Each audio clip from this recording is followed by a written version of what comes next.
झकास हम अपना क्लास में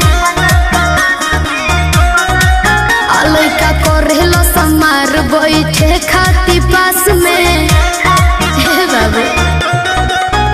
बानी सबसे झकास हम अपना क्लास में लइका करेलो समार बैठे खाती पास में सभे करेला बड़ाई हम केने केने जाई केहू कहे अमर पाली केहू लूलिया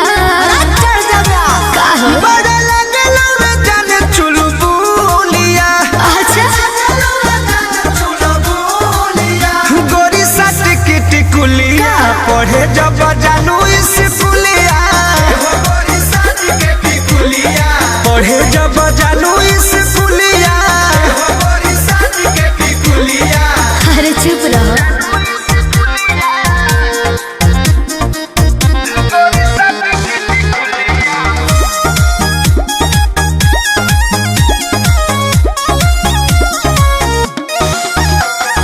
ट्यूशन में मिशन लही कन के बा हमारा बतावे के घड़ी में सभे देखेला समय हमारा जाए आवे के ये हमरा सब बुझाते है बाबू तो का पूछता ए धन ओठ पर लगा के उठल लिया तो चले लू हिरनी वाला चलिया ऐसा बका चिझना हवे जान तू ममोलिया चिझना हवे जान तू ममोलिया मत सट के टिकुलिया पढ़े जब जानू स्कूलिया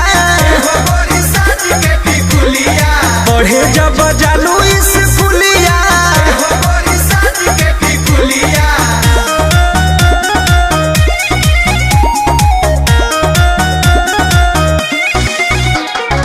म्यूजिक बाय आर्या शर्मा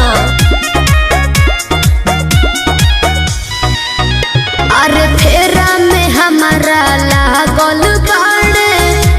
प्रमोद विशाल हो सोनू सुधा कर डेरा पर पूछस हाल चाल हो पप्पू पिंटू लागल बड़े बाबू तो का करी बाए कह के निकल जालू हंस के जीवी रह जाला भीतर तरस के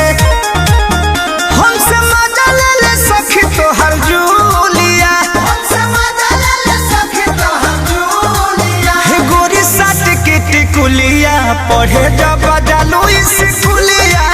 गोरी साट के टिकुलिया पढ़े जब जानू